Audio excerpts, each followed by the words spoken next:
Hey, greetings everyone. So having a tropical storm right here. It's still in the Gulf kinda. I mean, it's right above Cuba, but so we should be far away enough not to really get an impact. But it's been raining pretty pretty much since yesterday, off and on. Um, so today is just I got no plan to about the video. I just wanted to go live, and I'm doing quite a bit on the prints. And so I was thinking, well, it's kind of a slow day. Might as well just go live. If anyone wants to talk or something, they can send me a comment. I'll respond to that. While at the same time, keeping busy with the prints. I got several orders I'm working on at the same time. And I'm waiting for one particular printer to finish so I can search for a file and put it on that machine and start another print. Um, it's a file I haven't used in a while, so I have to hunt my machine for. And let's see.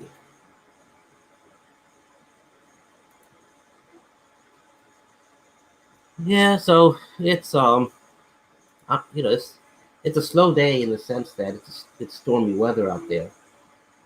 And let me see if I can turn this thing around. Let's see, so you can get an idea. Got the blinds out there. Oh, you won't be able to see much. Let me especially with the mosquito screen in front.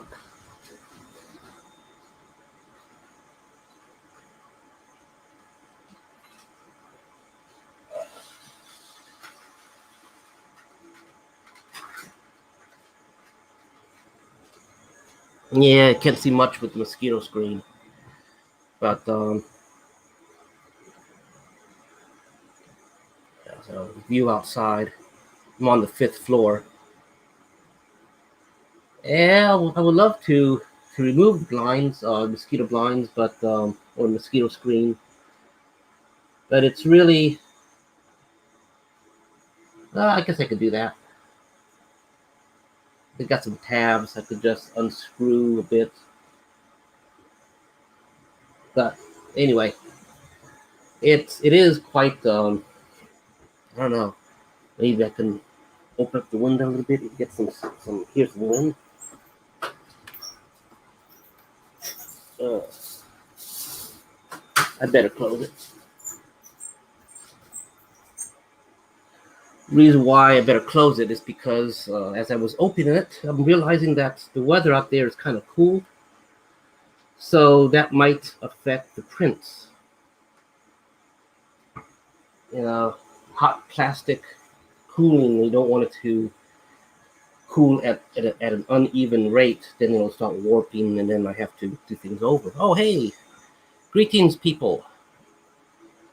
Thanks. I better reply back. Thanks. Yeah, Florida weather. Stay safe and dry. Thanks. Yes. Yeah, it's gray weather out there. It's a tropical storm, and this Florida's not always sunshine. So, but I noticed there's birds out there on the grass eating. There's ducks out there. There's geese. Not at the moment a whole lot like there were earlier. There's 4 or 5 white birds out there, kind of like a crane kind of thing, thin legs, white body. They got the neck and long. They got these beaks. They're like kind of curved. They're long, but they're curved. Thin, and they're just curved. So I don't know what kind of birds they are, but they spend a lot of time sometimes in the water or just like in puddles, and they're always going after things. And so yeah, right now there's 6 of them out there,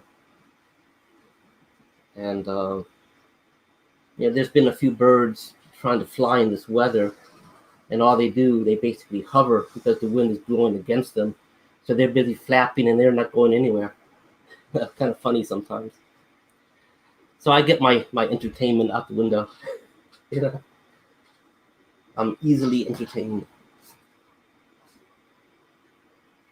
Yeah, now the birds are like running in that direction. Let me put them back, maybe. Let's see. I don't know if you can see them now. Oh, well, they're there, but mosquito screens too much in the way.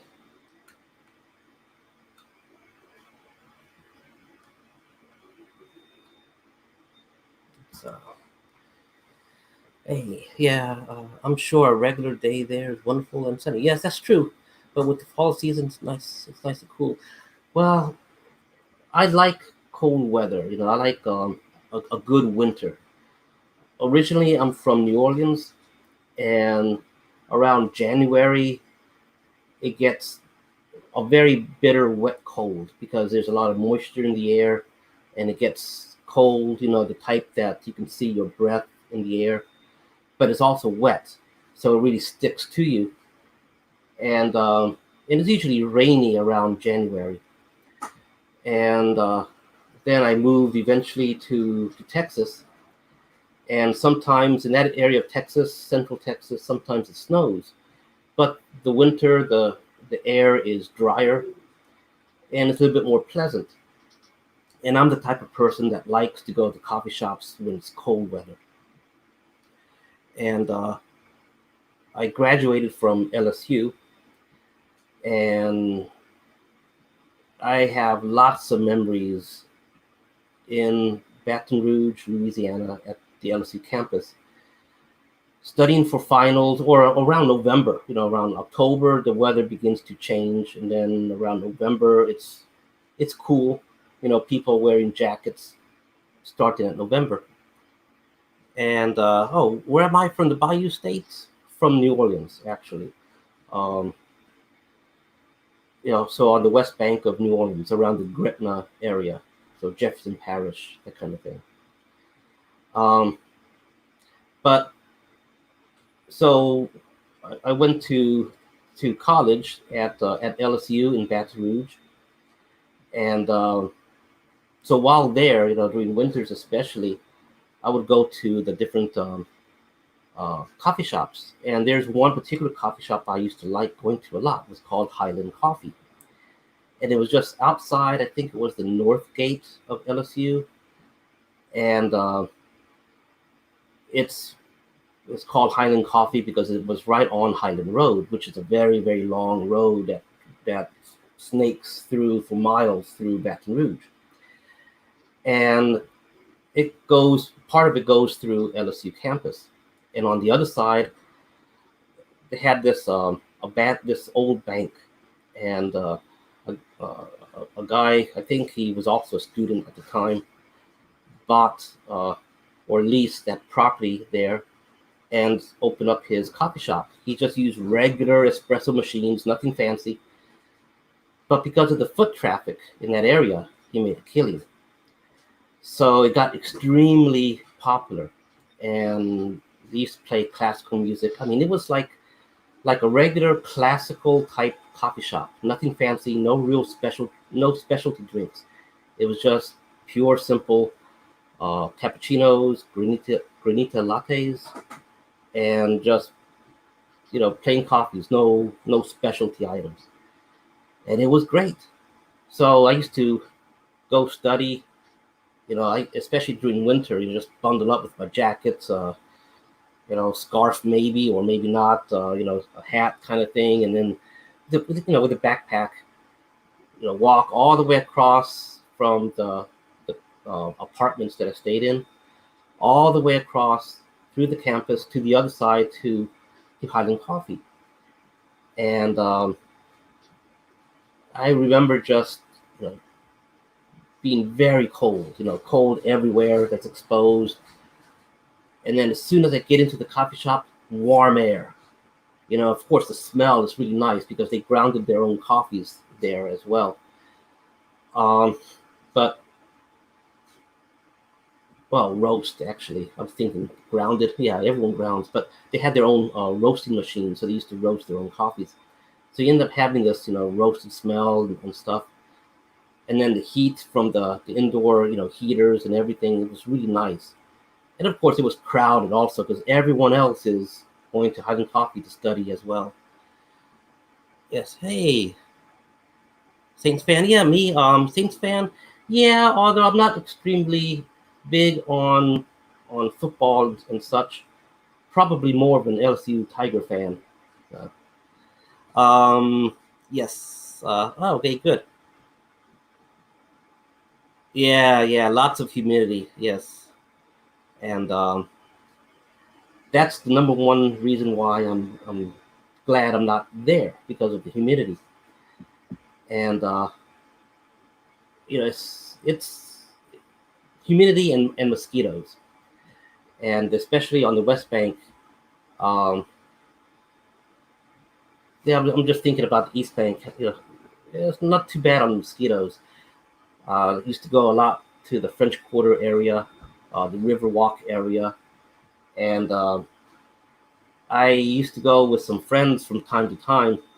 And what was interesting is we used to go uh, taking the ferry across the river. So we used to go to I forget the places now, okay, but there's a ferry uh, area right across from the Riverwalk, and we used to take the ferry and just go right across.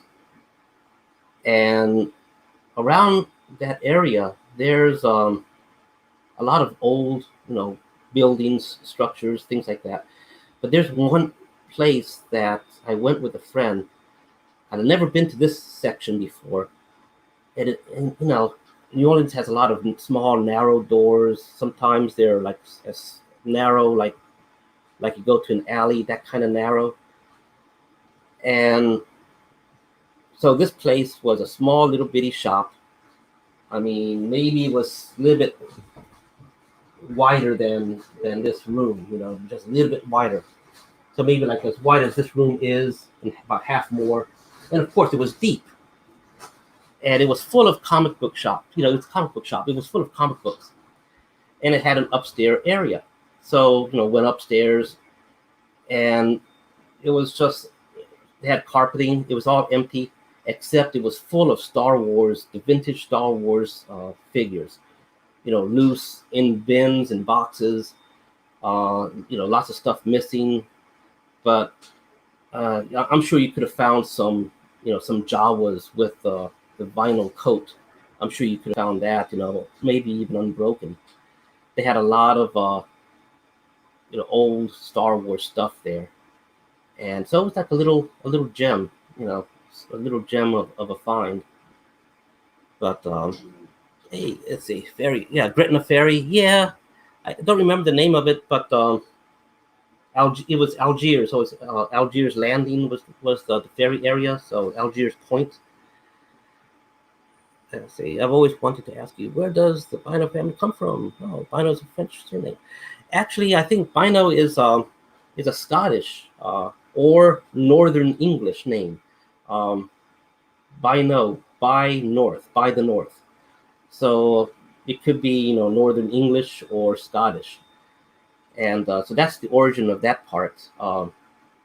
My family on my father's side, uh, from England, went to Barbados in the Caribbean, and from there the family kind of spread out, and so that's basically all that I truly know on that side. The rest are just little bitty details, like. But my brother's the one who keeps track of my father's his that side of the family, his sisters, and so forth. Me, I hardly keep track of anyone. Sometimes I see them on Facebook, and sometimes I don't recognize the names, and because they have children and they have family and they go off. So I just see other familiar names that I have heard, but it doesn't click a bell, or I don't know them directly. And same thing with on my mother's side. So hey, yeah, okay, no problem, no problem. Yeah, I like I, I like history, so I spend a lot of time, studying, reading history, things like that. Um, I have a programming degree, but I also have a history degree. And one of the things that I like about history is, it's like the genealogy type things. And I'm not really into too much of my family's details, unfortunately, but my brother is. And so I hear a lot from him. And apparently there's a lot more that I really need to catch up and follow up on. Um,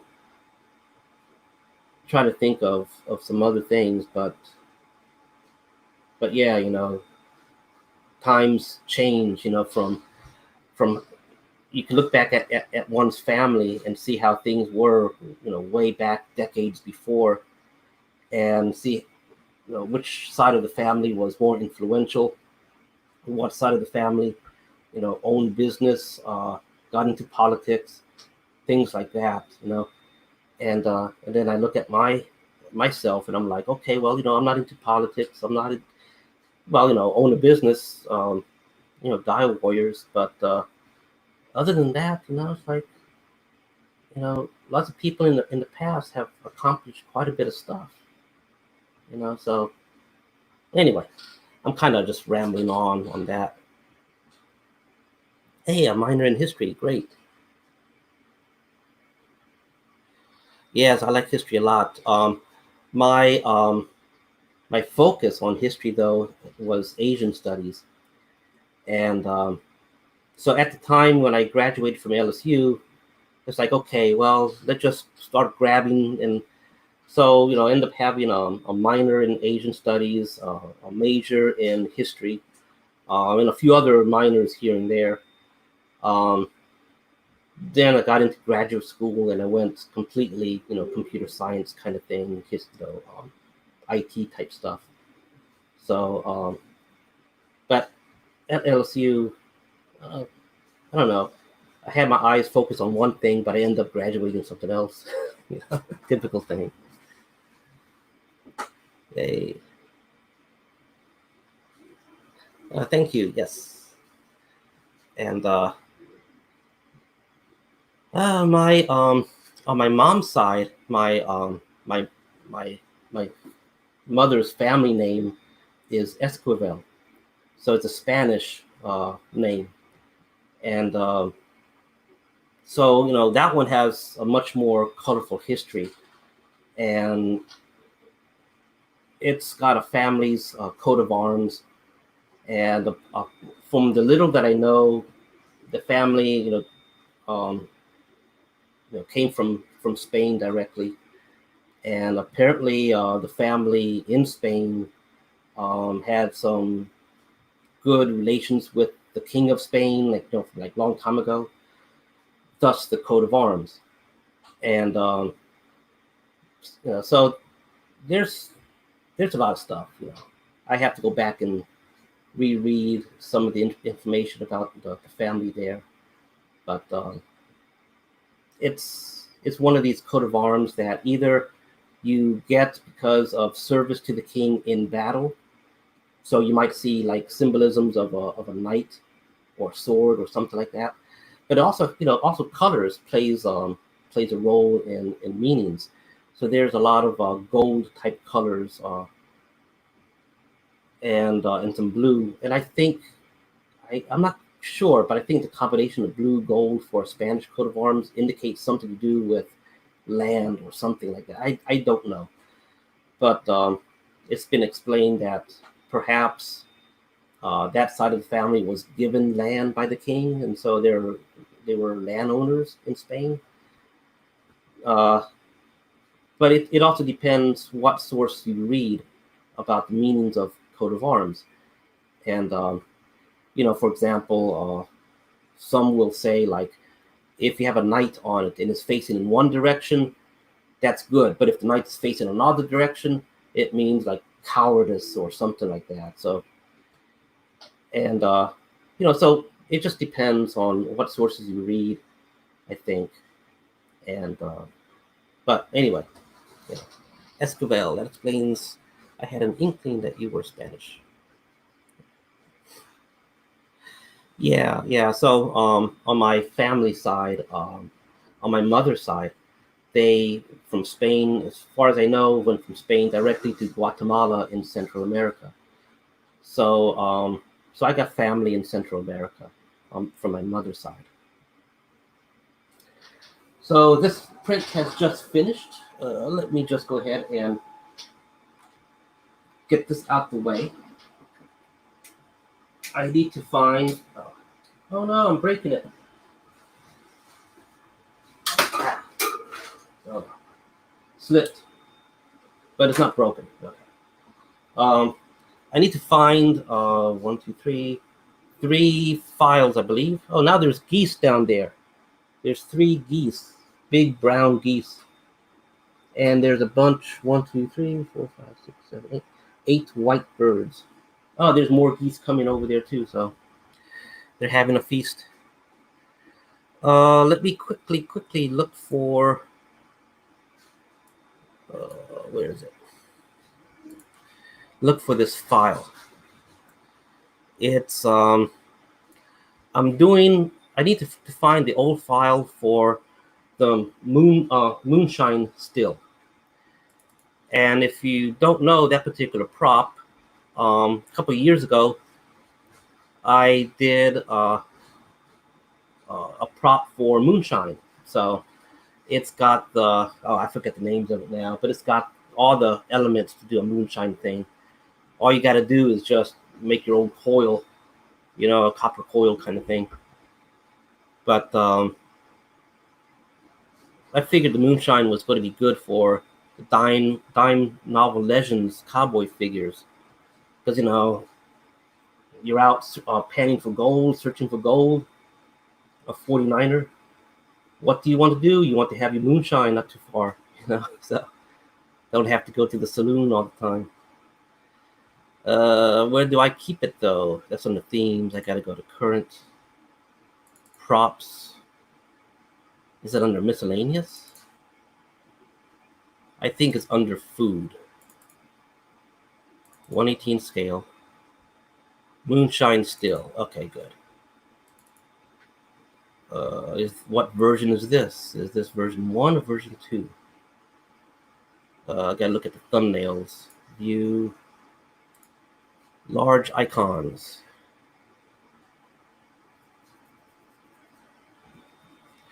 Okay.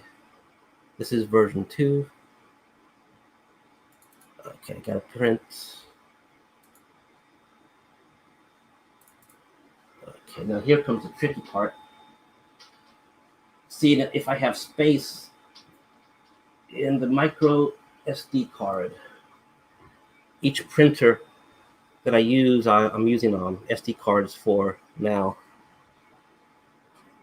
Let's see.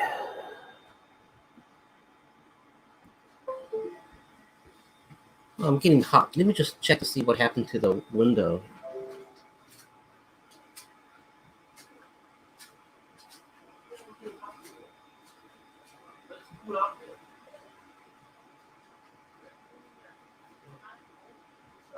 It's hot in here, so I don't know why. Oh, power. Don't know if you all heard that, but that was power getting interrupted. I got every machine on a UPS battery backup.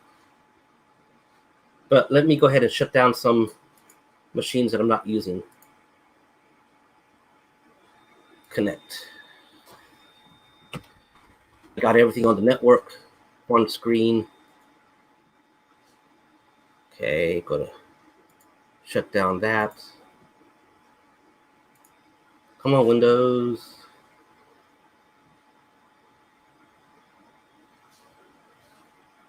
I got one machine I use for backup that it's a bit underpowered for what I'm using it for. Power. So it has like low RAM, things like that. So it takes time to open up and do things. Shut down. Okay. I need to know if it's shutting down. Yep. Okay. Now I'm going to switch over to this machine here. And go to see, that's the web server. Connect.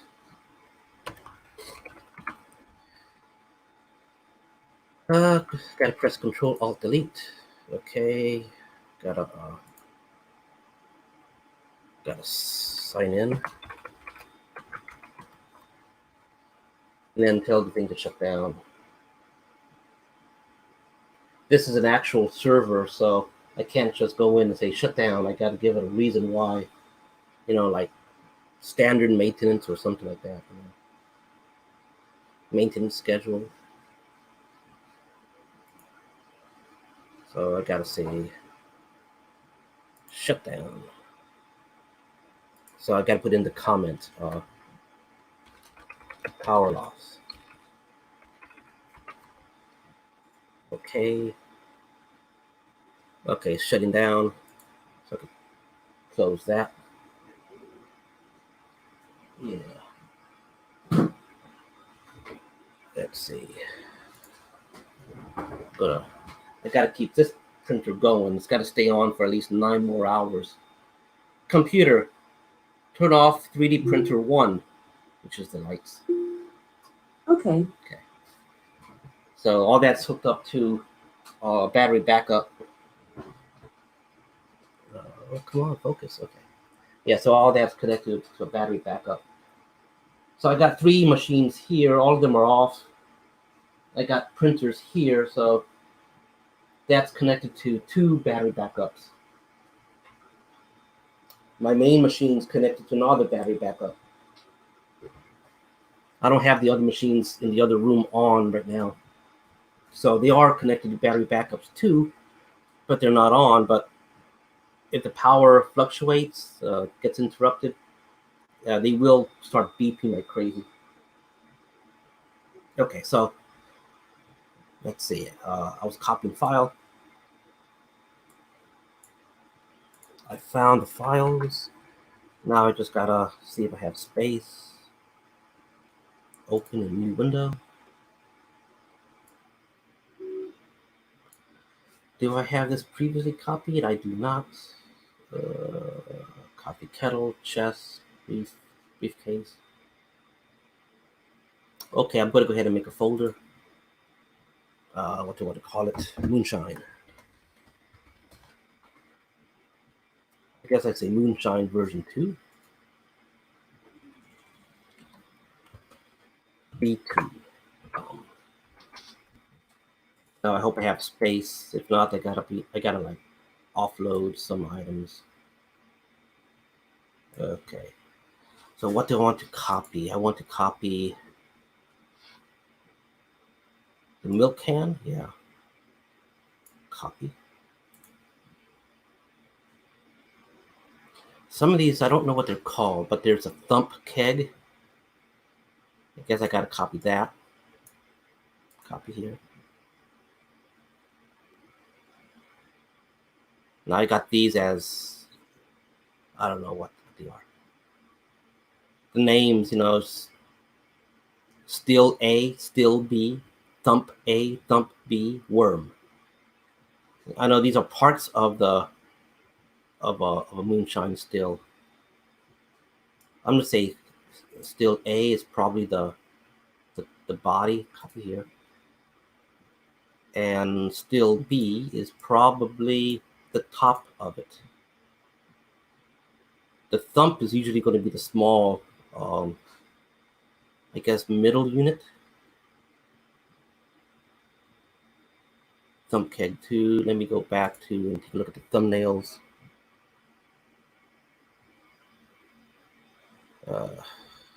Well, milk can will work.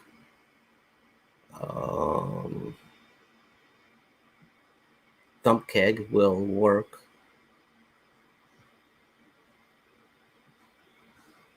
Worm is for the worm barrel. So that's the barrel that has a lot of holes in it. So that's where the thing eventually goes into, I think. I'm going to go ahead and print what I got here. And if it's not enough, I'll just come back. Yes, I am a Windows person. As a programmer, I like programming Windows software devices. And so I've always been into, the type of person that grew up with DOS and Windows 3.0, Windows 3.1, and got into all sorts of programming for Windows. In college, I also got into the Unix type stuff, so Linux with a friend who got into Linux much more than I did. And but going to the computer labs and stuff like that, have to learn how to do things with a Sun Spark station, running Solaris, VMware. Um, I think the computer lab also had old Okay. computer. Cancel. I better mute it. Had old CPM machines, so before DOS. And so LSU had in their computer lab, when the internet started to become a thing, they had Sun computers, Sun stations set up in their computer lab for the students. And they were running the early browser Mosaic. This was before Firefox. And so they were using Mosaic. And so those were the early days that I got into non-Windows stuff. Print.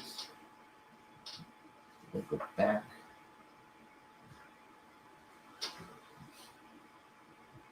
Moonshine version 2. I'm going to begin with the milk can.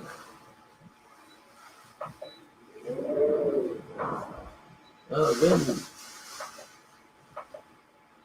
Setting the speed down to 50% speed.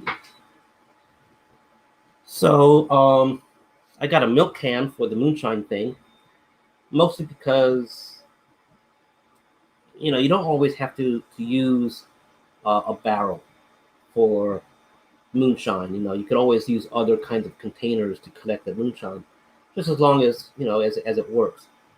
So you may have to put holes in it, and for drainage and things like that.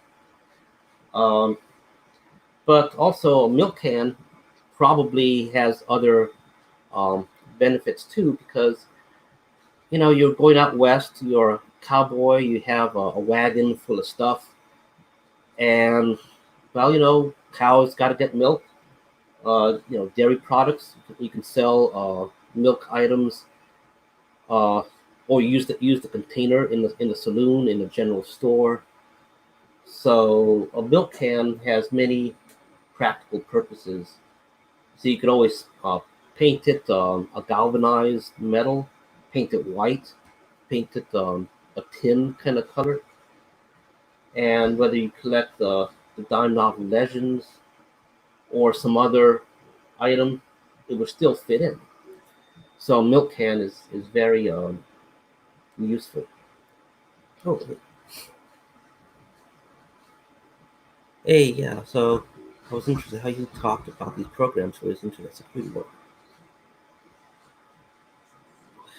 Yeah, I spent a lot of time doing programs that would be hardened against hacking, things like that. So especially web devices. And ultimately, there's it's your brain against someone else's brain. So ultimately, most likely you're not going to defeat the hacker. So in most cases, you just want to guard against as much of the hacking stuff as possible. And when new techniques are developed, you implement those new techniques in your code. Sometimes what you can do is to make things inconvenient for the hacker, so they go off to attack more easier targets. That's another thing. Um, what I really liked was making uh, the software smart enough that it could detect when there was an intrusion and make um, other actions based on that. So there's other ways to do, and but yeah, internet security and making programs like that. Yeah, all that's fun stuff that I really liked. The other thing that I got into was also making websites Americans with disability approved. So like for example, if you own a company and you're doing business with the U.S. government in some way, then they require that your private, company website, things like that, be ADA approved. So there's a lot of stuff to go in and to make sure that your website and other things are compliant to people who are blind, people who have trouble holding or using a mouse or some other device, a keyboard. Um, so all those things I had fun with and doing. Yeah, and I also like making programs that will be like very visually interesting, such as using glass, a glass look. Windows 7 and Windows Vista had that arrow theme, and I like that. I like the theme a lot. You don't really get that with Windows 10. But whenever I used to write programs for my own self, I would always try to put some sort of ability to go transparent or invoke some sort of glass type effect. Thank you, thank you.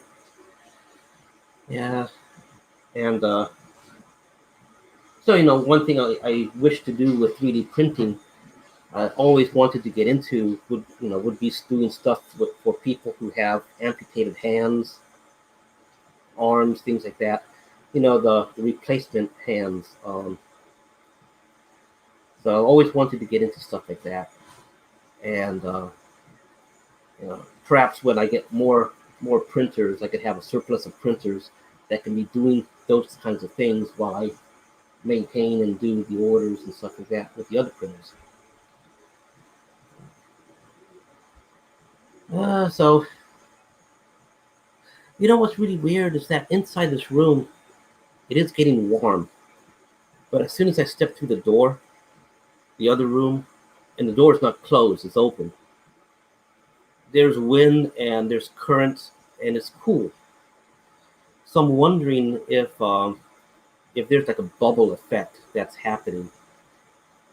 Maybe maybe the higher pressure here is keeping the low pressure of the movement that's out there. I don't know, but so it's a crazy Sunday today, right? Yeah, Sunday. So how's the weather over there? Only one viewer right now. So what's the weather over there in your area of the world?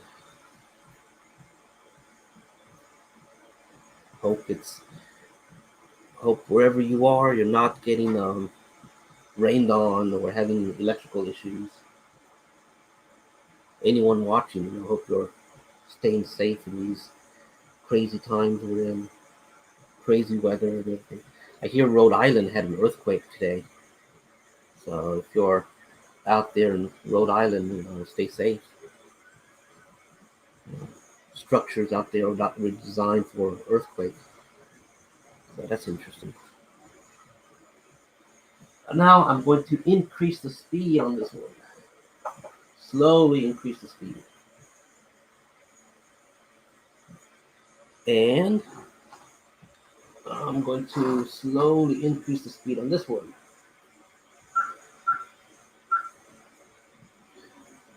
Sometimes, not always, I start the print slow, so it makes makes good adhesion on the build plate, and then I start increasing speed as it goes up.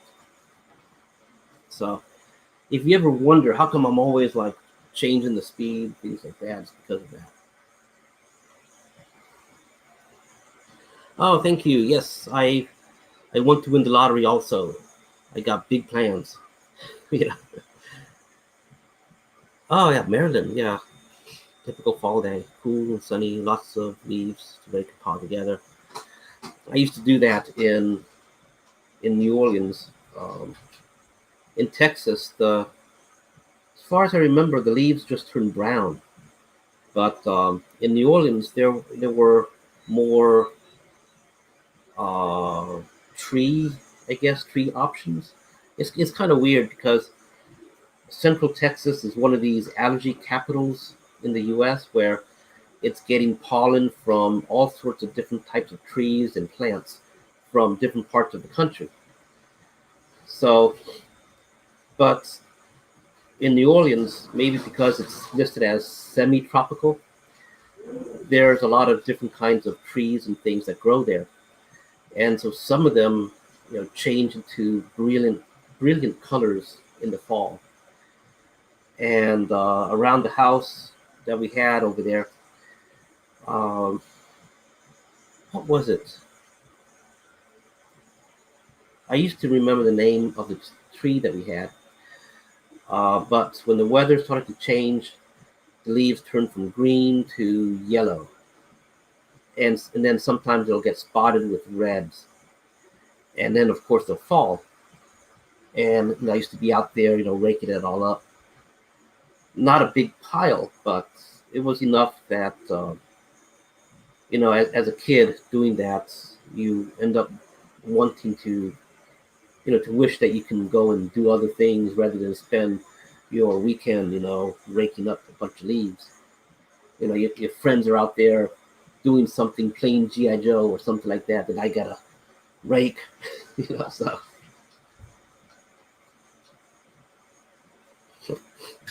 Mid-Atlantic states have a lot of yeah, trees. So one of the chores I dislike is fall leaves collecting. Yeah, me too. Ooh, I got a treat here. Thank you. Thank you. Yeah, I got an Asian pear. Or some places are calling them,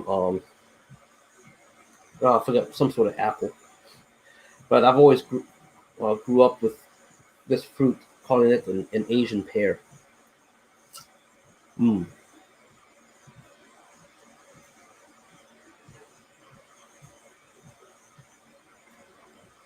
I like this stuff.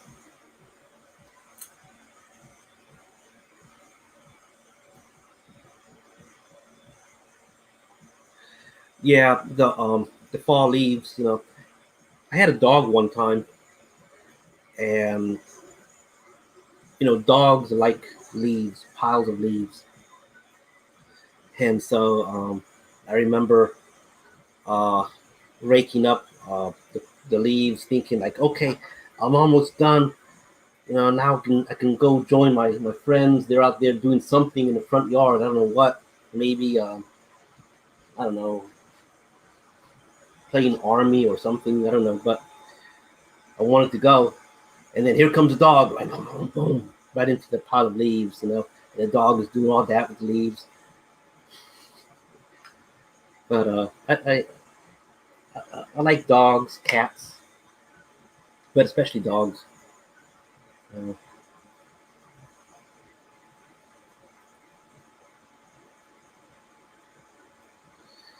yeah, back then we only had, I think, just one day for trash pickup, and sometimes you see people uh, having these large bins. In Texas, we have these large bins for trash. But back in those days in New Orleans, all we had was just you can buy a trash can or something yourself, or just put a big plastic bag and just put on the front of your driveway. You know? Yeah,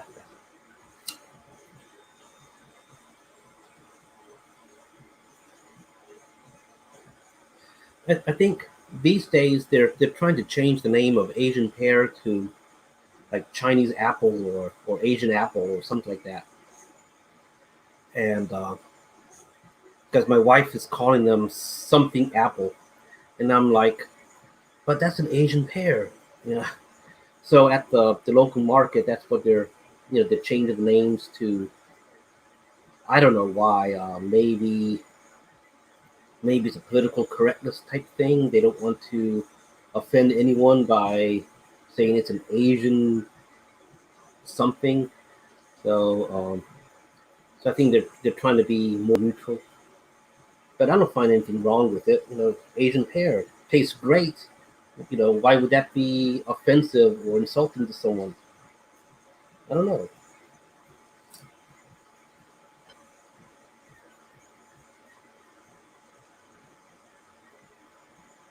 It's real good stuff.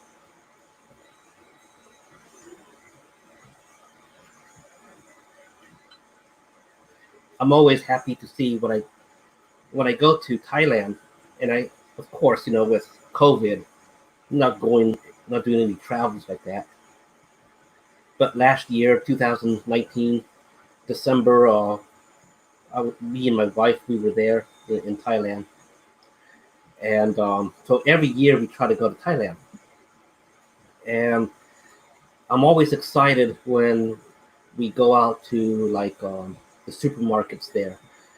Almost every mall, every shopping mall has a supermarket in the basement area, and you go there and you find all sorts of fruits and things.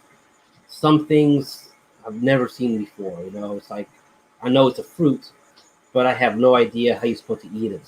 If you're supposed to peel it, uh, there's some strange looking fruits out there also.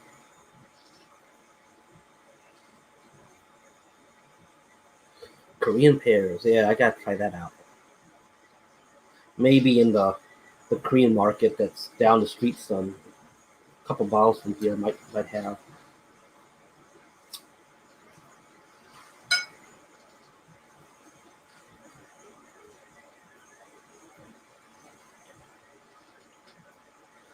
I have to look through the old photos of going to the Bangkok supermarkets over there and finding some pictures of some interesting fruits. And I'm trying to think of how some of them looked. They had some that looked like apples, but they were not apples. They had others that looked like it was a big, huge nut, but it wasn't a nut. It's a fruit. Um, of course, things like mangosteen, that's like great stuff over there. I love mangosteen. It's got a particular smell and particular taste. I like mangosteen a lot. Lychee or lychee, I don't remember how it's pronounced. That's pretty good. Um, but to increase the speed of it. Oh, here's something slightly off topic, but so right now I just increased the speed on the print on that machine.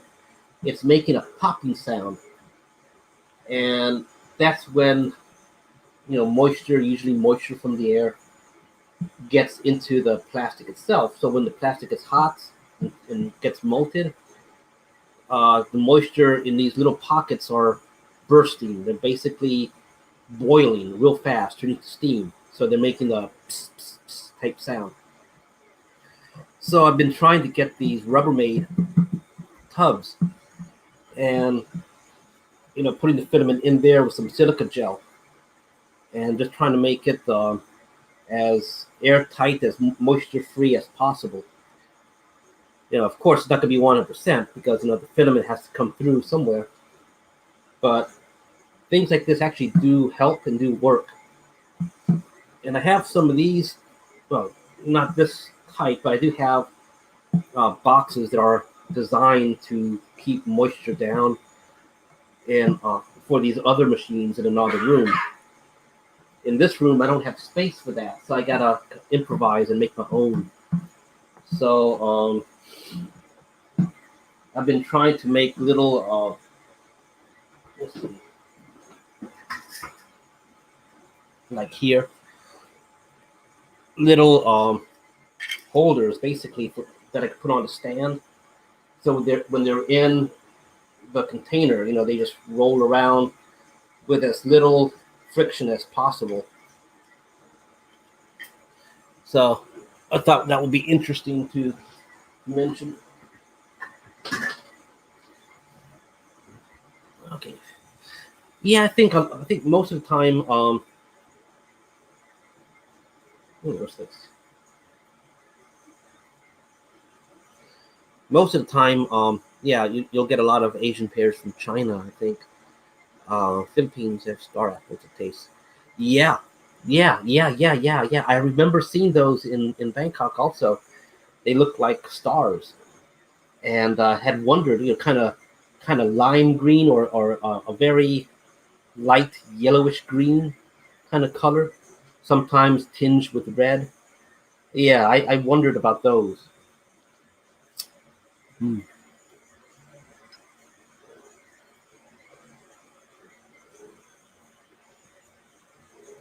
Interesting. I gotta try them because I like avocados. So I wonder how you eat them.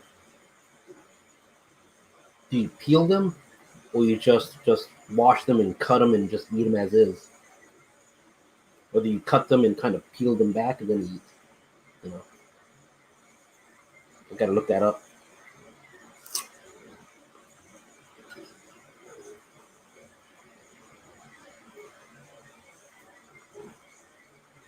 Trying to think what else, what other. Let me see. I don't want to get too distracted by looking into old pictures. I think let me just tear off this tab and resize it. And I think I have old, not that old. I think I have pictures in my Facebook gallery album. There's an album for like Thailand trips, photos, albums.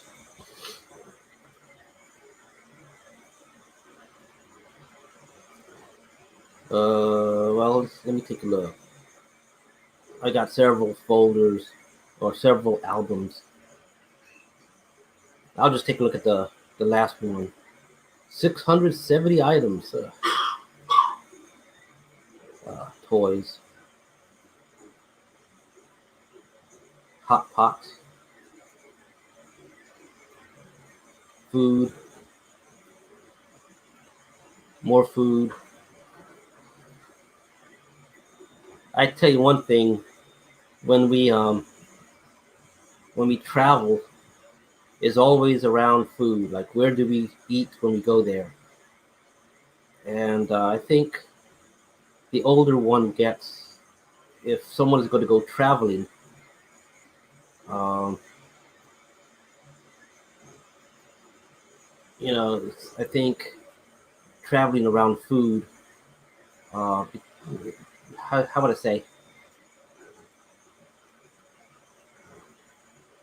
When you get older, you're not looking for the same type of fun and games like when you're a kid. Like, for example,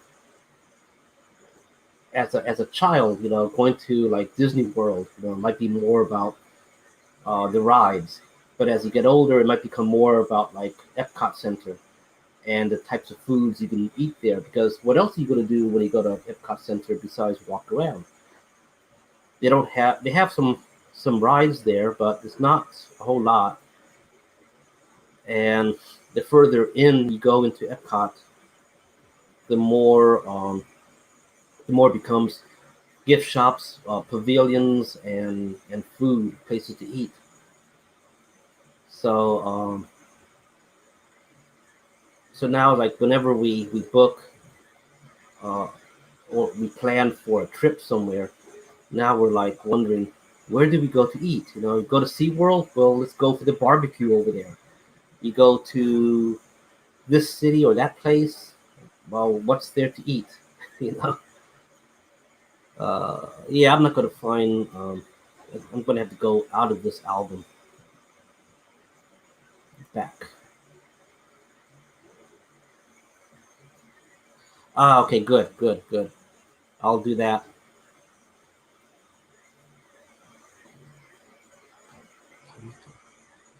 This is close to some interesting.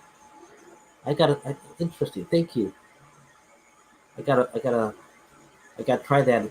Eating them, and so next time I see them, I'm gonna be thinking of Kaimito. I think.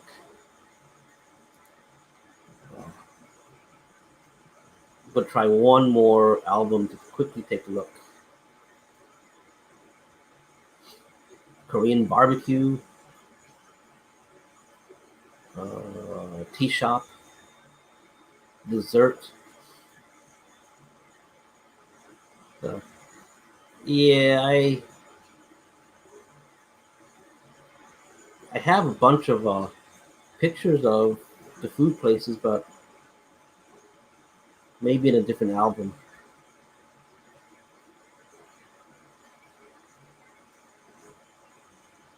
But yeah, you know, it's traveling. We really like to travel, and one thing that I like is the types of stuff that you can eat over in Asia. You know, especially in certain areas of Asia. You know, Singapore is one. I think Bangkok is another, and you know that it becomes a hub of all sorts of different cultures. You know, Singapore, you got East and West type. You know, all meeting there. Same thing with Bangkok. So you end up having give you an idea. Let me just minimize this. Give you an idea. It's very purple. Okay. Good to know. Good to know. Oh, what was I about to say? Because the wind kind of picked up and distracted me. Uh, oh well, I don't remember. But it'll come back to me. But oh yeah, yeah, that's right. Also, so give you an example of, especially if you've never been to Asia, the in some places where they do have a lot of interaction between different cultures, you will have, for example, in a hotel, a good hotel, you'll have an Asian breakfast and a Western style breakfast, and so you'll get your access to eggs, eggs, pancakes, sausages, things like that, the typical continental type breakfast. But you'll also get access to dumplings, noodles, rice, other things that are popular with Asians for a typical breakfast. You know, a type of porridge type thing. And same thing with the amount of juices. Like, for example, you go to a hotel here in the US, the typical juice you'll get, well, when you go to a breakfast bar in the morning, you'll probably see at the most two choices of juices: orange juice or apple juice. Usually it's just going to be orange juice. But over there in Bangkok, you'll get several kinds of juices. You'll get, including guava, you'll get guava juice. And I like guava juice a lot, more than any other juice that I drink. In particular, you'll get white guava over there. Over here in the U.S., it's popular to get pink or red guava, but over there you'll get white guava, and I really like the taste a lot.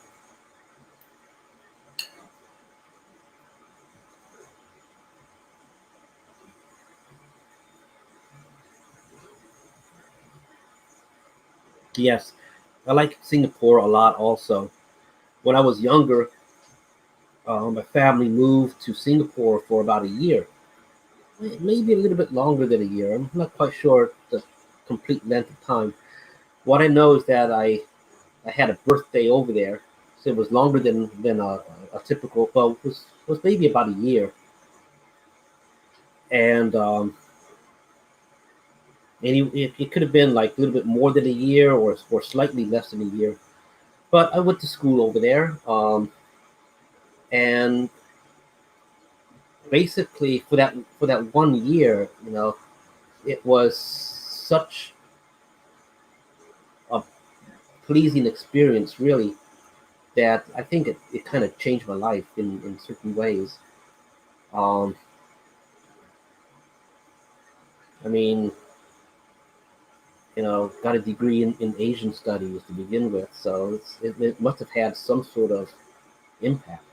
You I like traveling to Asia a lot, so something in my life, kind of appealed to me there. I think. I don't know what that is. So yeah, um, I remember a lot. See, in Singapore, we used to live near the botanical gardens, and I don't know about now. I think if I Google Earth where we used to live, the apartments that we had are no longer there. So back then, we lived in an apartment that was basically right across the street from the main gates of the botanical gardens. And Singapore has some extremely well, it has like one of the world's best botanical gardens, and it's there. And I've been looking at some videos earlier this year, trying, making plans with my wife to go and visit maybe the next time we're there, next time we're in Bangkok. It's just a few-hour flight from Bangkok to Singapore. So, for like, and excuse me, and the airfare is not very expensive. So we could easily just go to Singapore for a weekend.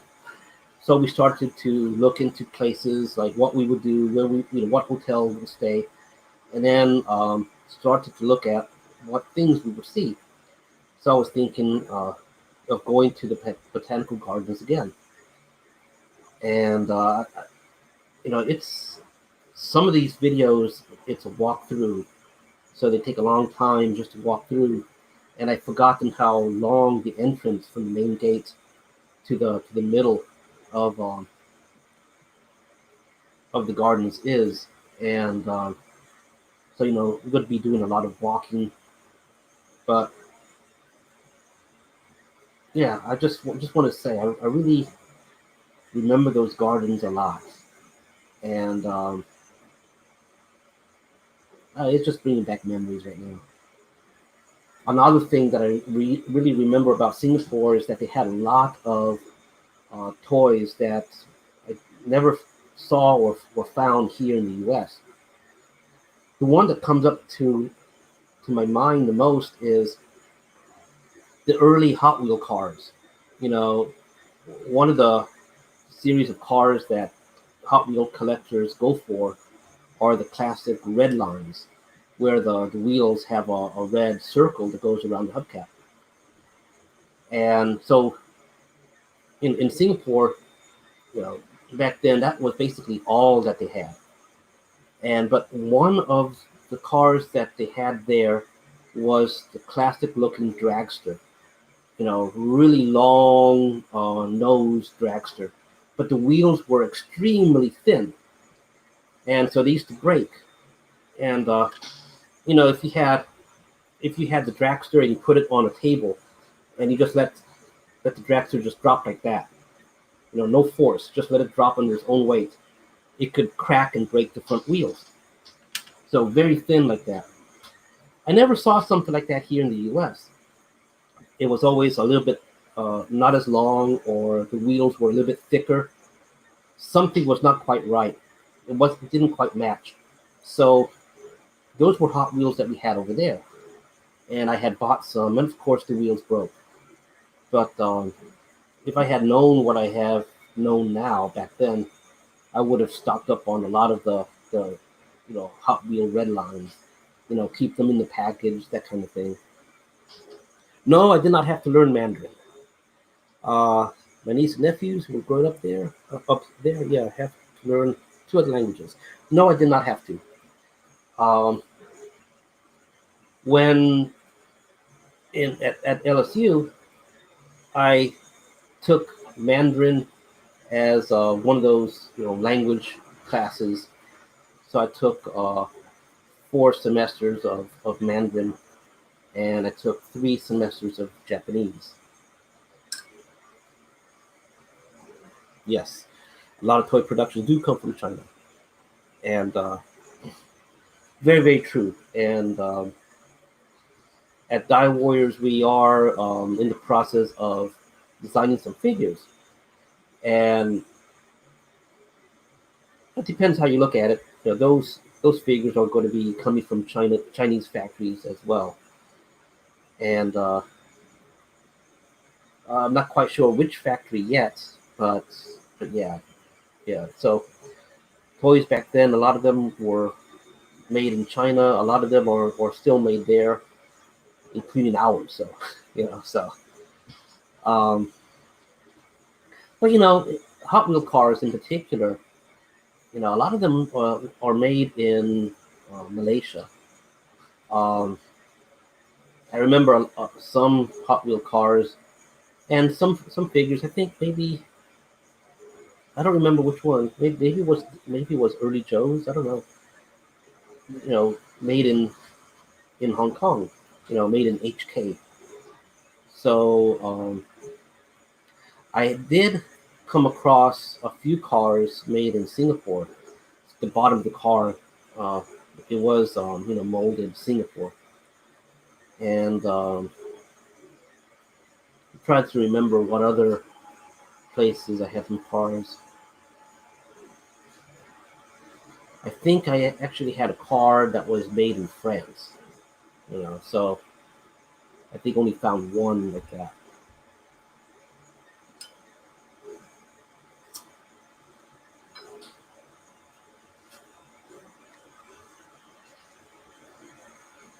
So let me take a quick look, and a few other printers have stopped.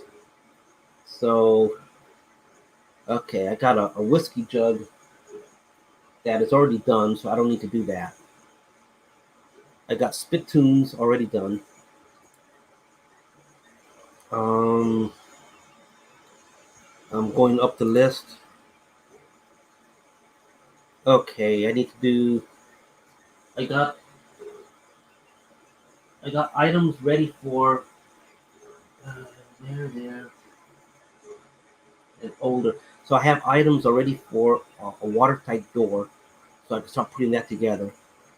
Um, medium display type 2. Okay, one that is just one left. Okay, so I could put together this order for this guy. I could probably have that going out tomorrow or Tuesday, depending how the weather is. Because if it's like crazy raining cats and dogs type weather, I probably will not run to the post office until then Tuesday. Going up. Good. Okay, two bridge hatches. Okay, I got most of those things done. I need to. So after I do the moonshine, I gotta print some small items for the bridge hatch, the VSS bridge hatch, and then that one will be ready also. Hey, konnichiwa. Hmm.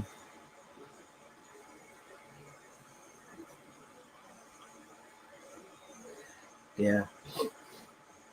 But I'll tell you one thing.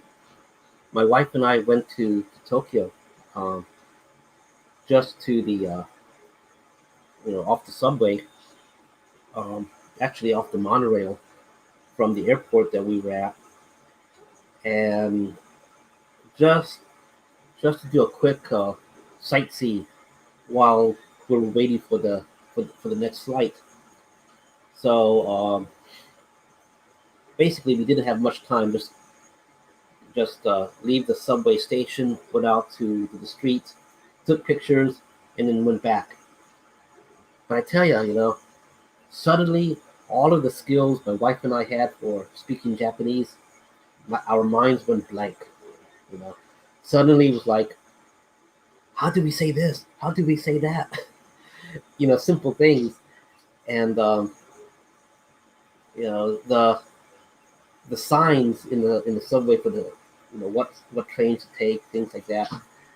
Um, yeah, some things were in English. A lot of it was not, and so suddenly out of the blue, it's like, oh, we got ourselves into hot water, and now we're not thinking, we're not thinking clearly, and so we start to ask for directions, like how do we, what train we need to take to go back to the airport, so no matter what, you know, uh, how much vocabulary you know of a language, if you're not accustomed to using it and speaking it, when you need to use it, your mind is not going to think.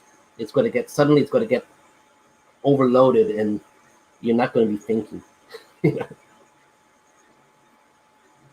Yeah, it was an interesting adventure. It was cold, and all we wanted to do was to go to the Akihabara area, and so we were in Haneda Airport, and then we just took a monorail, and so all we had enough time was just to get out, go to street level. Everything was cold, like cold, cold. Of course, I'm my wife being from Bangkok, she's more cold, and to me it was like, oh, this is like New Orleans winter weather. And so, but it was nice, go out into the into excuse me, the area where tourists tend to take pictures, and then suddenly it's like, oh, there's the Sega building right across the street. There's this, there's that. These are the places that you see in pictures. Here we are, wow. And then so we only had enough time to like look around for 5 minutes, and then turn around and get back to the subway.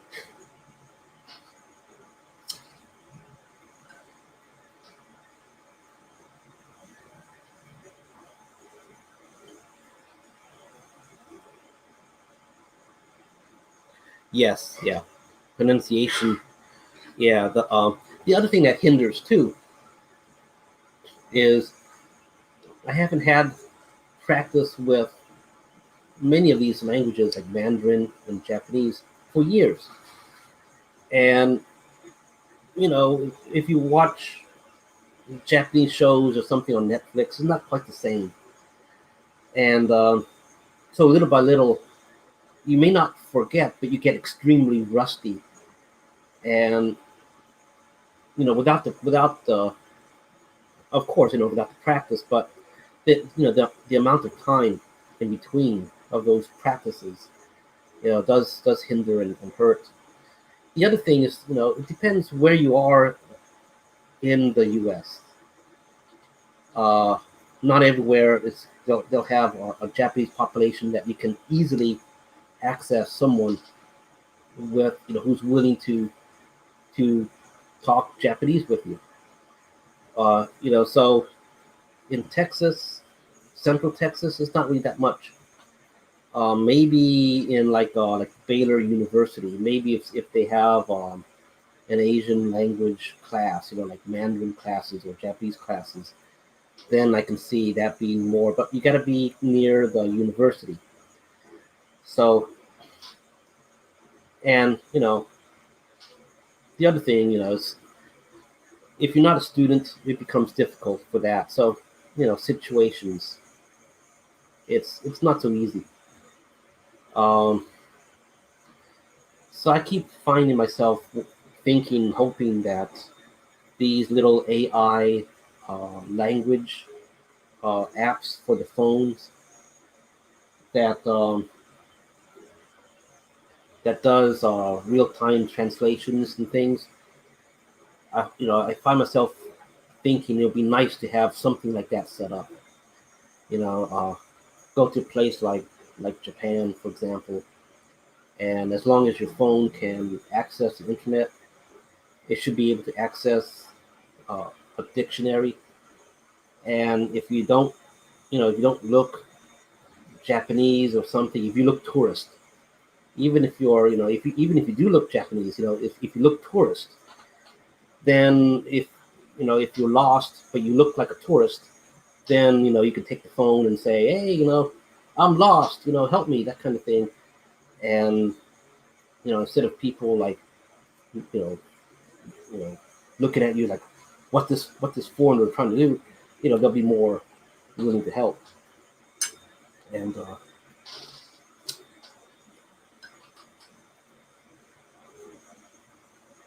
you know sometimes I come across jokes like one joke was, you've lived in Japan too long when you get into an elevator and you see a bunch of foreigners around you.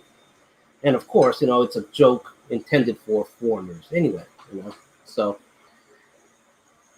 so like I can imagine, me, I'm lost, and it's like, oh, there's like, some Japanese girl, hey, can you help me? Just like, what does this guy want? Is this some sort of pickup? That kind of thing. You know, so it helps to have my wife around me over there, because then it's like it doesn't look like I'm some sort of you know foreigner, going for the kawaii girls or something, that kind of thing. So, hmm.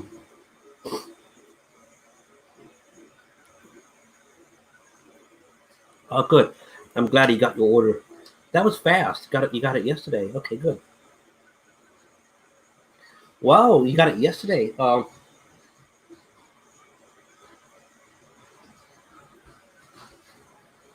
trying to think. Let me take a look at the orders. Wow. Um,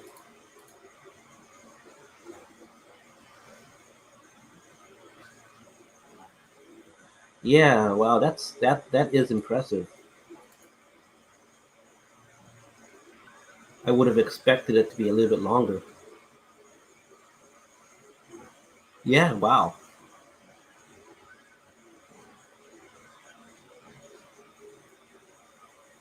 Well, it doesn't tell me when it was shipped, so I'm just using it on memory. What was that? Wednesday, Thursday?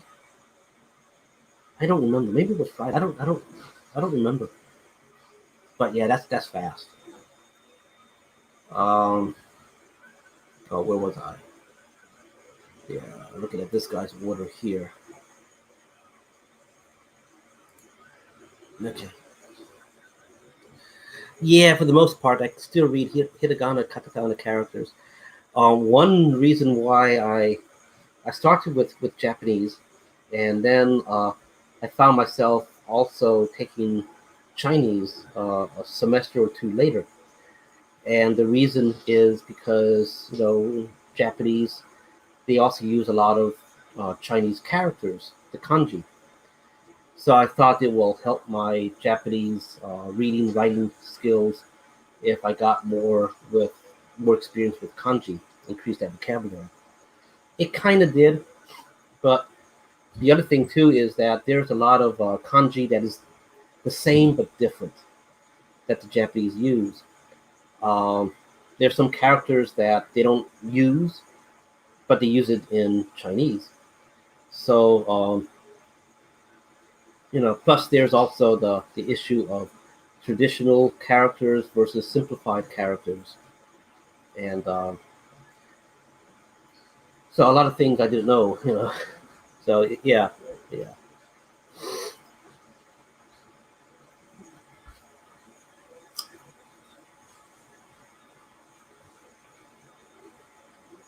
yes.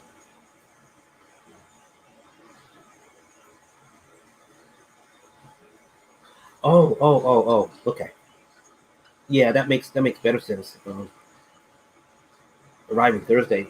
Thursday. Wow, that's long. Because you're up there in Maryland. You're not too far away. It's not like you're going off to Texas or something.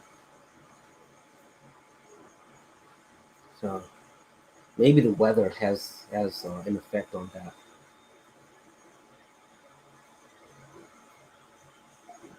Are they shipping it ground? That's quite a bit of time.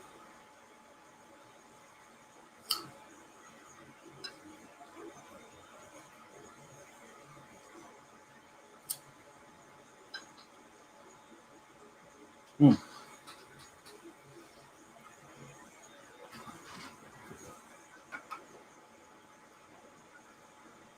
This is almost done. I'm going to print the second one. That way, I'm trying to build up some inventory at the same time. So I looked for moonshine still earlier today, and I didn't have any in inventory, and I thought I did. So what I'm going to try to do is before starting the next piece, I'm just going to repeat this print again. So this is how it looks right off the printer. It's got some stringy, but it's not bad. This is before it gets into the smoothing process. And when it gets into smoothing, it will look very, very nice. So my technique is to let the printer cool down to about 60 degrees Celsius, and then I'll begin the second print. I'm just going to do a second one of this uh, because I want to begin on the other parts and then do two of each. So this one is next. I got another briefcase part that printed out also. The next step with these pieces is later tonight I'll sit down in front of the TV and I'll just, with a knife, just get rid of the stringies, um, take a file and just kind of file a little bit things here and there, not much, just enough to get rid of the stringy stuff, and then I'll put it into the machine to smooth the plastics, and then tomorrow this one will be um, basically venting the excess gases, I guess, or fumes from the alcohol. And so probably Tuesday morning, this one will be ready to be put into a bag. And then once it's in the bag, it goes into the box. So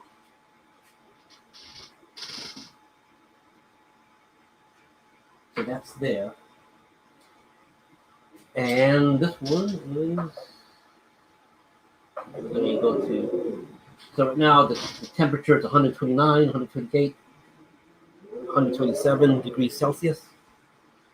So I got maybe about 5 minutes to wait, and then I'll begin that print.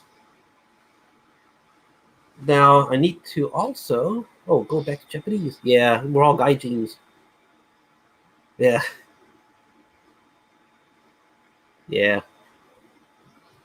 Of course, Um,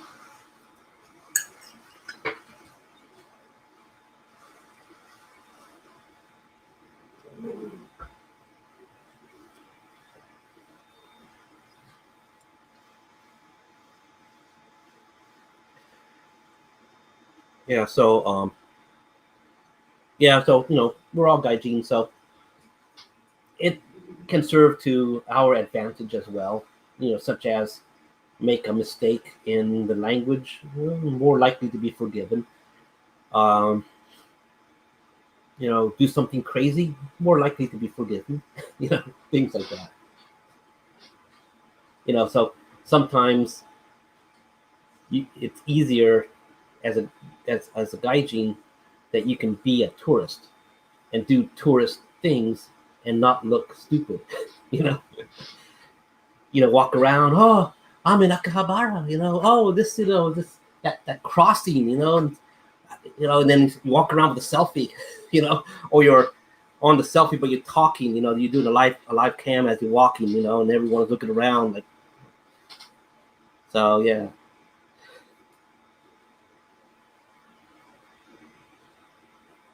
Oh, okay, that's interesting to know. Yeah, all packages from Florida can take that long. Let me go ahead and get rid of this plate, and I shall return. Be right back.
Okay, I'm back.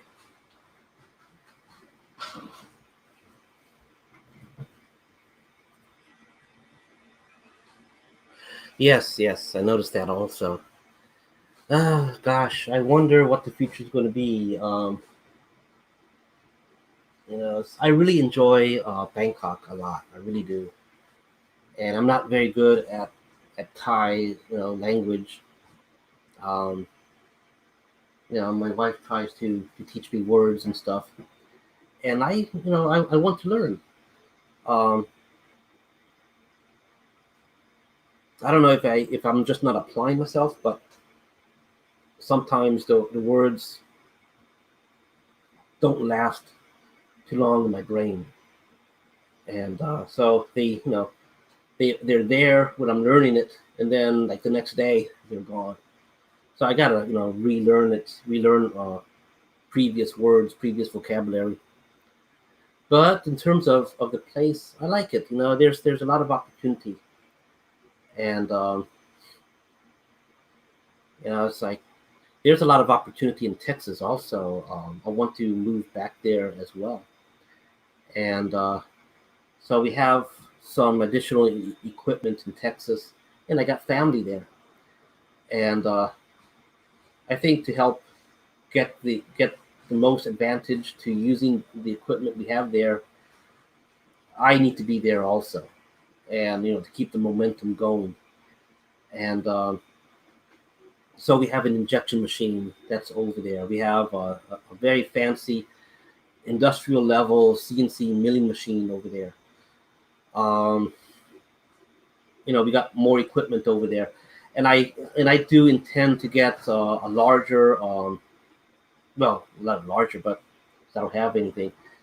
I do intend to get like a large CNC router, something that I can carve large sheets of wood, and for large projects. And I was hoping to get that this year, but with lockdowns in place, I decided, well, just hold back because once I purchased that machine, and I'm going to have to be in Texas to set it up to learn how to use it.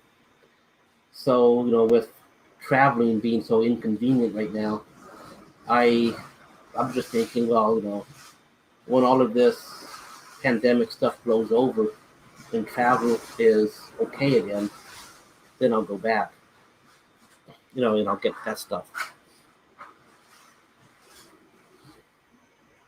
Yeah. Did they find tourists offensive? Probably couldn't say Baka. Yep. Baka, crazy. Yeah. Yeah. Oh, 44%. 44. I could start this one. Go back. Prince. Milk can. Do it again.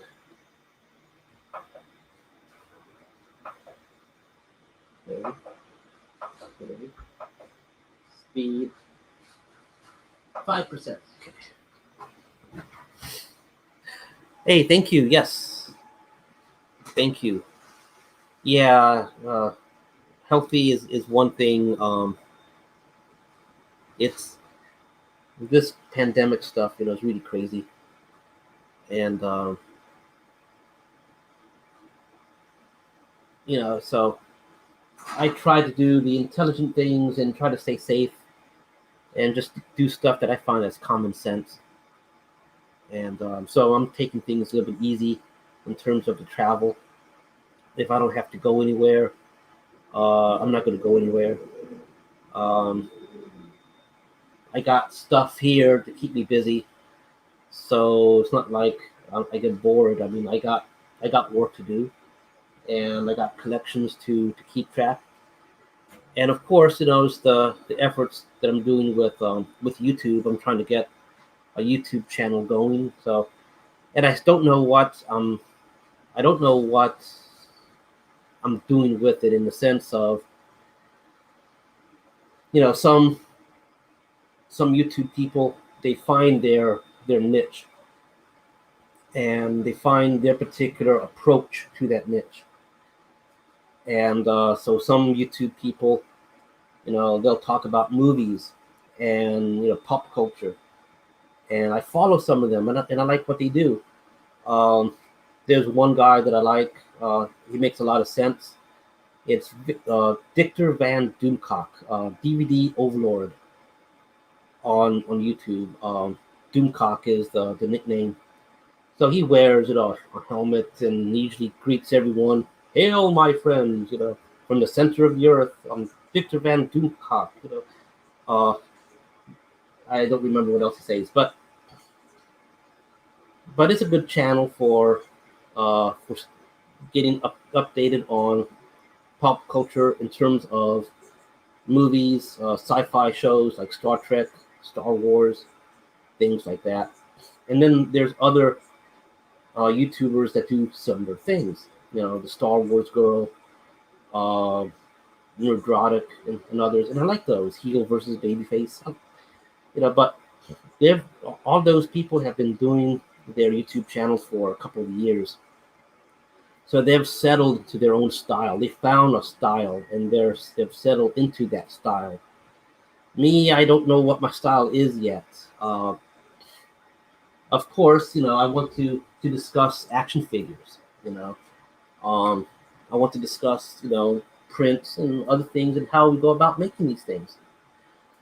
And we've got years of knowledge from figure collecting, not just about GI Joe, not just about Star Wars, but about other figures as well, and things that are not necessarily figure like an action figure.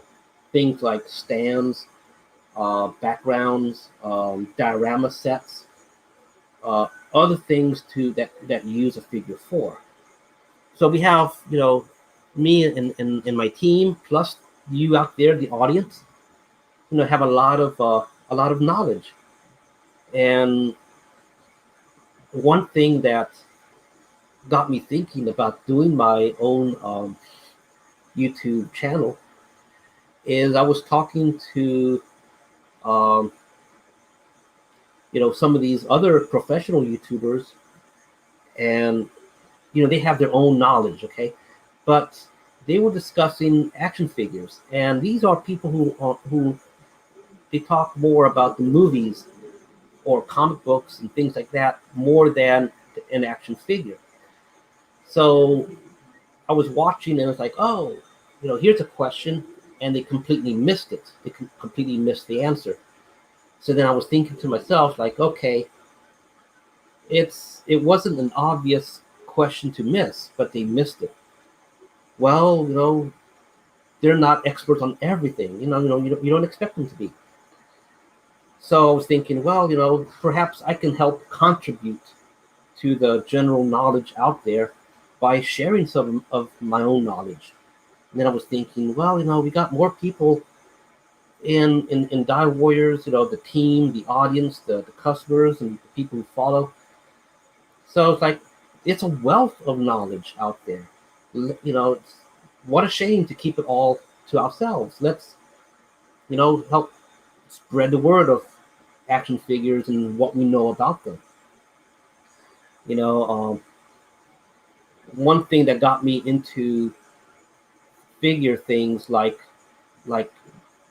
Figma's, Revoltech, the Japanese ones, was studying how well the sculpting as an art form that they did with them.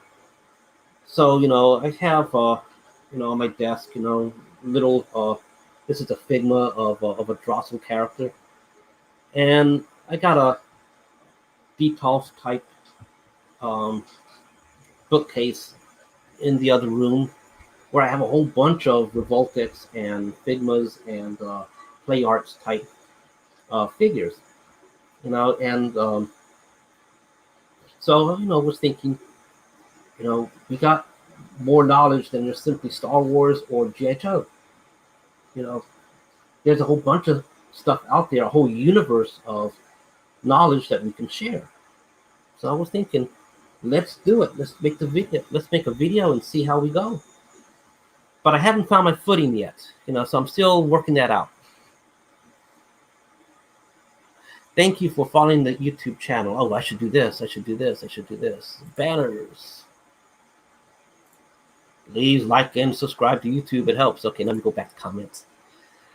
I tend to forget, the like and share, like and subscribe thing. This afternoon, yeah, my son and I are going out too.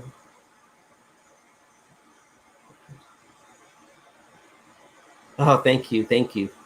Yes. Well, who knows? I might still be doing this live thing at the end of the day, or maybe I'll interrupt it and continue at night or something. Sometimes it helps to just talk while I do some sort of CAD design, or if I do just some 3D printing. So I figure, I can go ahead and talk while I work on something, such as, for example, work on some beam parts. This is for the VSS, but so as I work on it, as I clean it up, things like that, I can talk about something if people are interested. People are asking questions. Other things for the VSS I can discuss and talk about. So but if I'm not live, no one's going to know that I'm available to talk to. So yeah, if you got errands to do, chances are when you get back, I might still be here. So it's been less than 2 hours.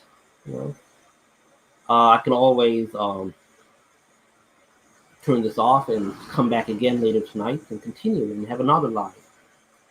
I don't mind having live stuff. I just don't want people to get tired of it. Like, another live thing. A dime a dozen live. So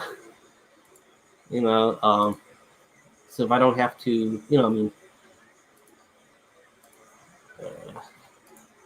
so I might be here. Yeah. Oh, with all these comments, I just realized that I can always click on a comment to show it. So I can go neat like that.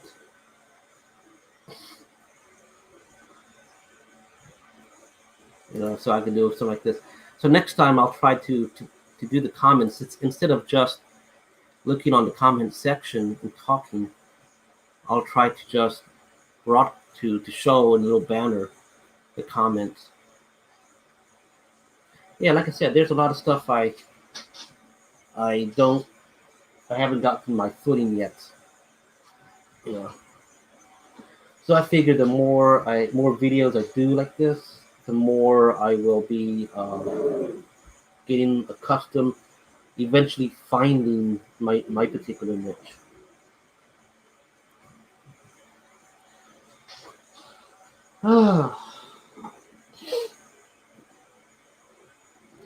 Computer, muted. Computer, turn on figure display. Okay. Computer, weather. In Pompano Beach, there's an aerial flood warning in effect until Sunday, November 8th, 8:30 p.m. The current weather is 76 degrees Fahrenheit with rain. You can expect more of the same today, with a high of 79 degrees and a low of 76 degrees. Yeah, rain.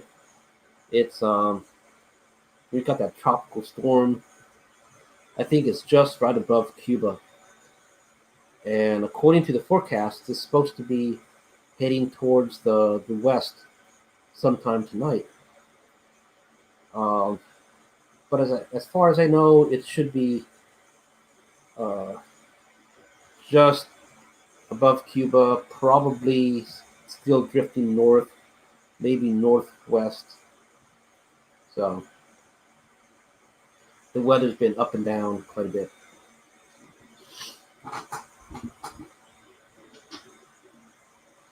Okay, well, let's see. I gotta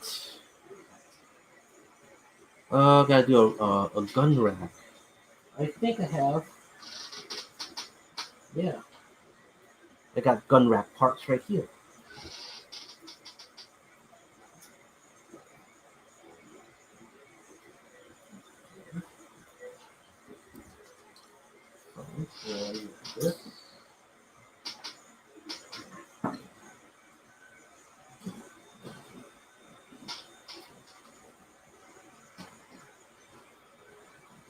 Okay, so yeah, I got all the parts to do a gun rack. So 1, 2, 3, 4. Oh, this doesn't look good. Replace it with another. So always go and inspect every piece.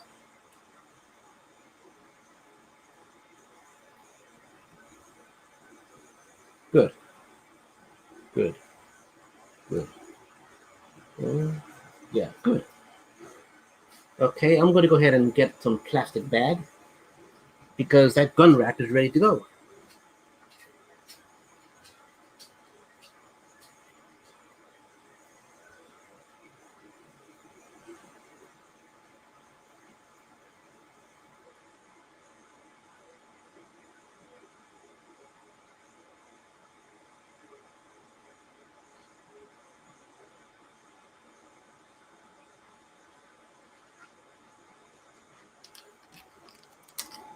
Okay.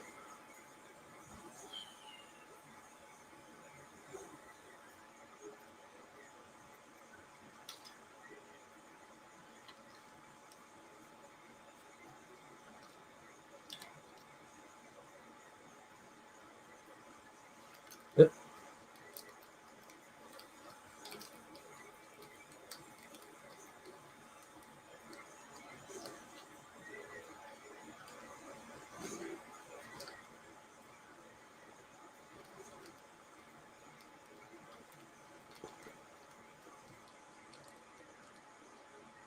And one more.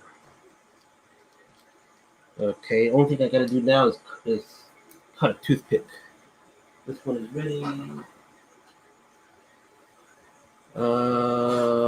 Spittoon, I have that elsewhere. Wooden chair. Let me get a wooden chair.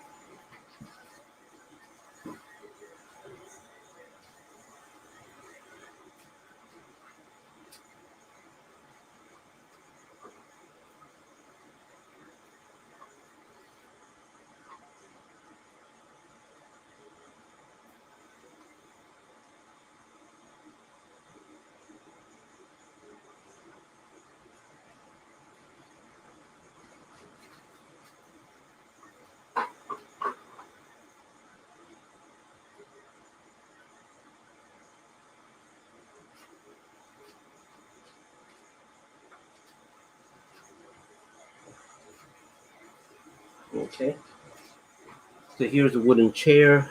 Go to inspect all the parts for the chair.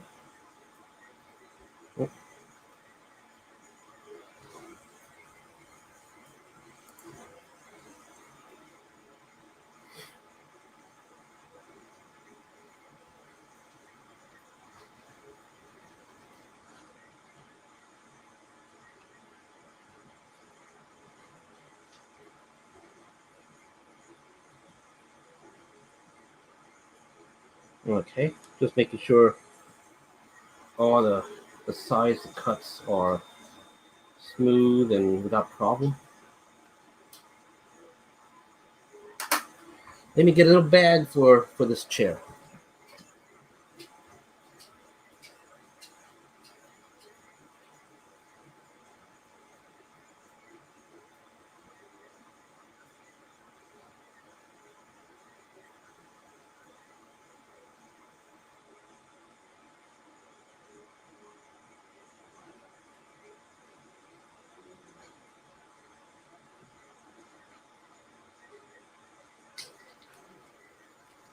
I wonder if this bag would be big enough. Yeah.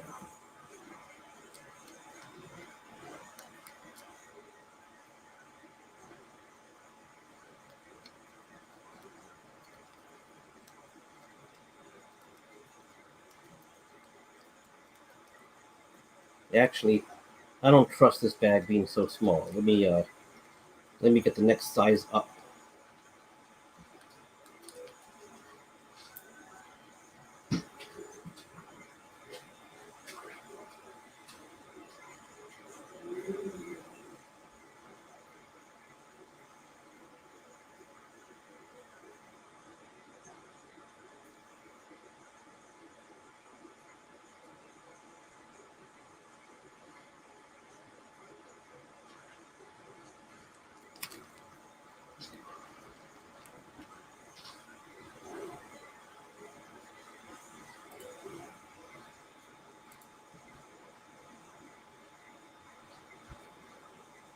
I'm still live. Yes. Mhm.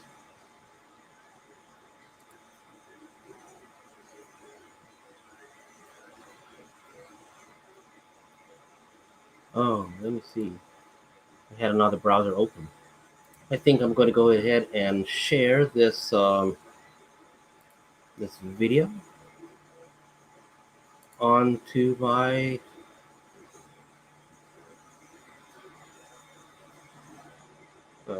what you call it, this thing.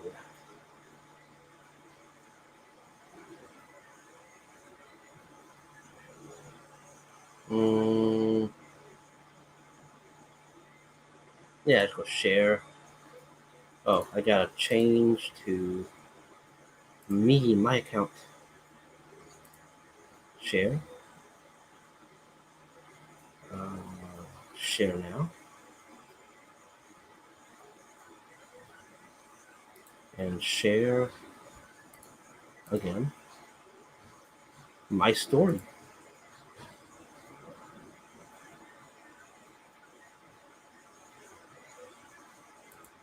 So then I go back to the download store. And then out of curiosity, let's go take a look. Oh,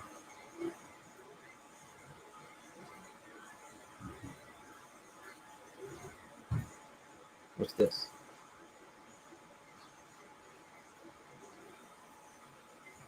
Oh, okay. Close that. Oh, the wind.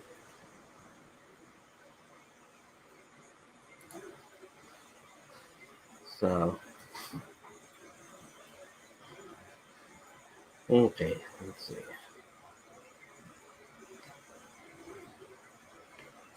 Put these items in. It always, some of these cuts are very, very thin. And it makes me worried that it'll get broken. You know, they're just so thin. So this is another one. It's ready. Let's see what's next on that order.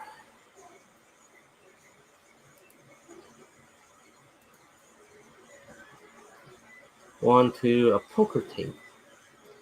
I believe I got poker tables already done in my inventory, so that's in another room. I'm not gonna go get it right now. So let me go back one.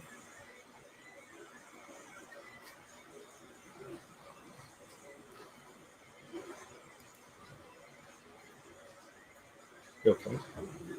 Computer, turn on mini select one. Okay.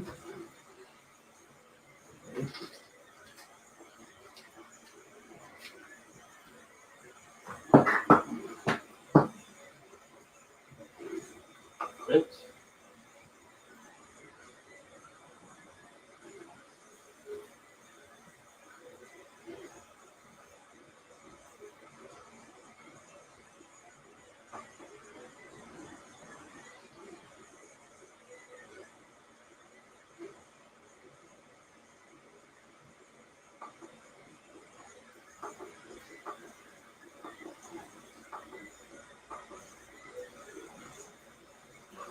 Uh,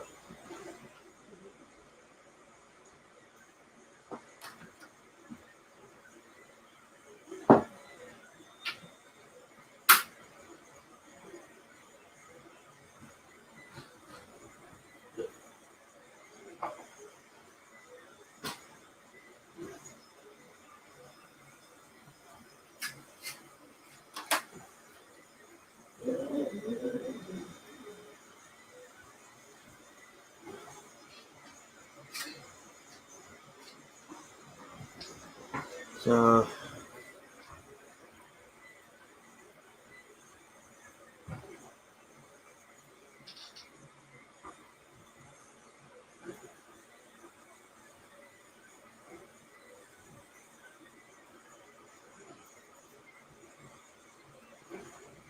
okay.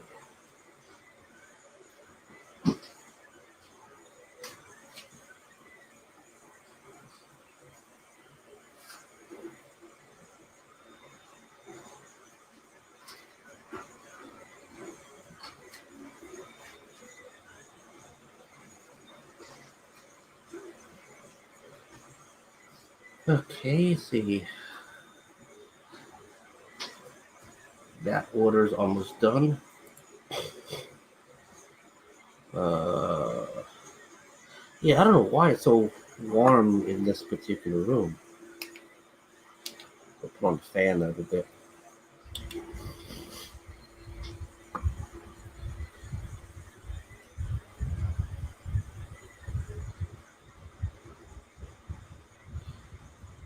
So let's see.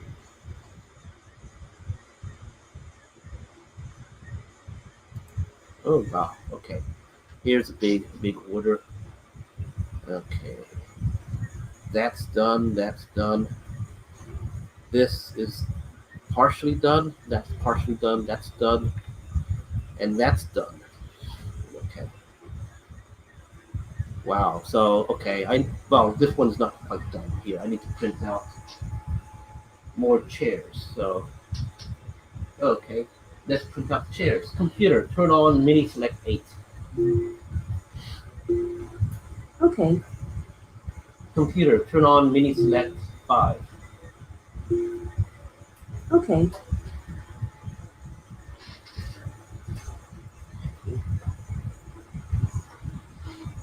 Print. Uh,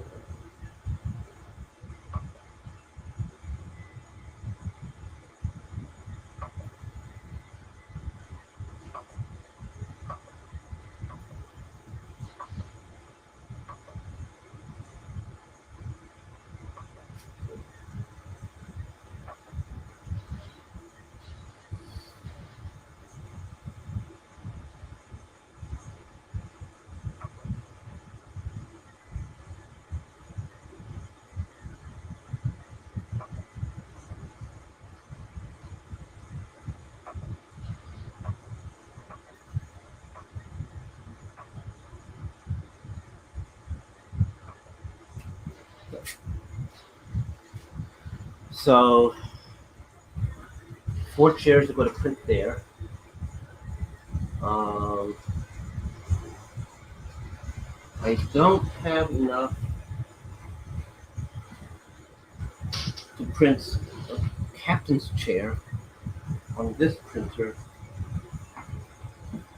Uh,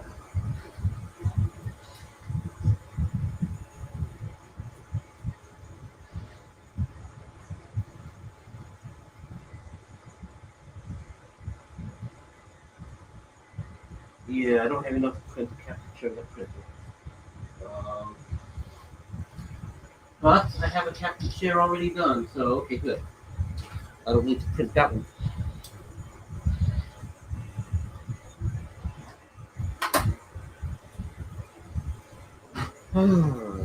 Let's see. Moving up the list.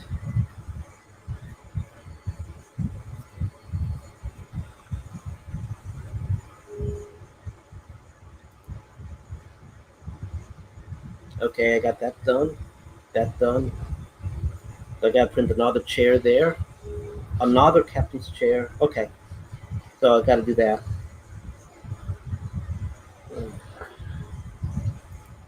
Okay.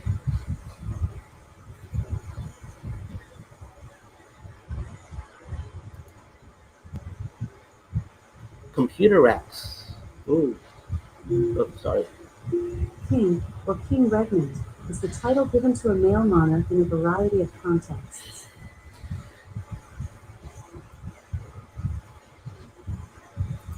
Uh,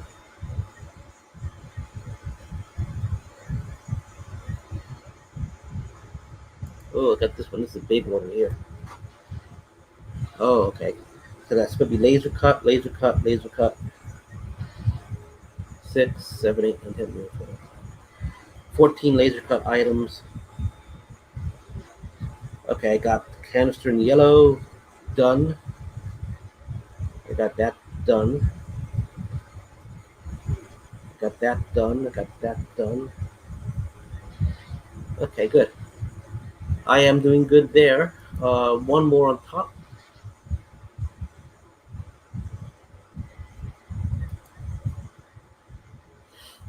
Oh, okay. I got to print more of those. Standard blue barrels. Okay, I got to print that. I got to print the legs for that. Skull Goblin 2. Okay. One. Okay. Ooh. Okay. I will take care of that order also this week. So these are the orders going up for this week.